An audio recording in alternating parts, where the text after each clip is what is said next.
আসসালামু আলাইকুম রহমতুল্লাহ। আপনি কি সুন্দর করে কথা বলতে চান? আপনি কি চান আপনার কণ্ঠের মধ্যে গ্রাভিটি বাড়ুক, চমৎকার করে ভাবগাম্ভীর্যতা নিয়ে কথা বলুন?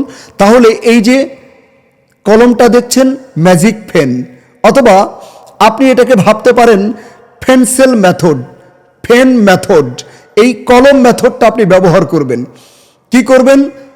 ধরুন আপনি এই যে কলমটা, এটা আপনি আপনার দুই দাঁতের মাঝখানের আপনি কলমটা রাখবেন, রেখে আপনি প্র্যাকটিস করবেন। ইংরেজির 26টা বর্ণের প্র্যাকটিস করবেন। দেখুন আমি কলমটা আমার দুই দাঁতের মাঝখানে রাখছি।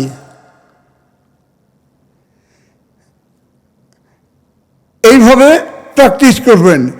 এই B C D E F G H H I J K L M N O P Q R S T U V W X Y Z.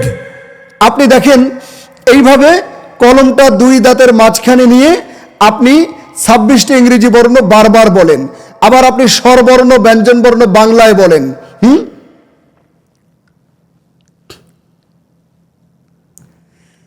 অ আ ই ই উ উ এ এ ও ঔ ক খ গ ঘ উ চ ছ। তাহলে এইভাবে প্র্যাকটিস করবেন। এবং এটা কিন্তু একদিন প্র্যাকটিস করলেই হবে না, বিশ্বাস করুন। আপনি যদি ওভারকাম করতে চান তাহলে এই পেন্সিল মেথড, পেন মেথড অত্যন্ত গুরুত্বপূর্ণ। আরও চমৎকার একটা পরামর্শ দেই। দুই দাঁতের মাঝখানে কলমটা রেখে আপনি যে কোনো বাংলা অথবা ইংরেজি রিডিং পড়বেন। তাহলে কি হবে জানেন?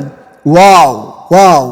আপনি যখন বাক্যকে পরিবর্তন, পরিবর্ধন, পরিমার্জন, সংস্করণ, কর্তন করে, সংযোজন, বিয়োজন করে, আয়োজন করে, প্রয়োজন মাফিক উপস্থাপন করবেন, অসাধারণ উপস্থাপনায় অন্যের হৃদয়ে আপনি আস্থাভাজন, শ্রদ্ধাভাজন এবং বিশ্বাসভাজন হতে পারবেনই ইনশাআল্লাহ।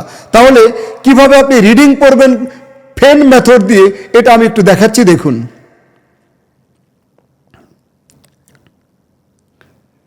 মনে করেন আমি রিডিং পড়ছি। I can try to learn English so that I can speak in English in front of many people in a public place.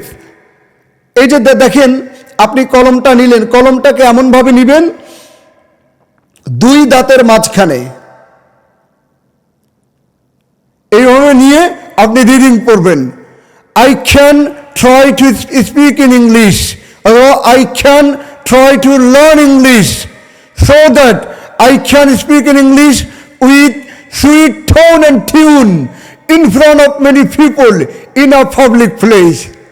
আপনি প্রয়োজনে কলমটা দুই দাঁতের মাঝখানে নিয়ে আপনি 4-5 পৃষ্ঠা ইংরেজি পড়বেন, বাংলা পড়বেন।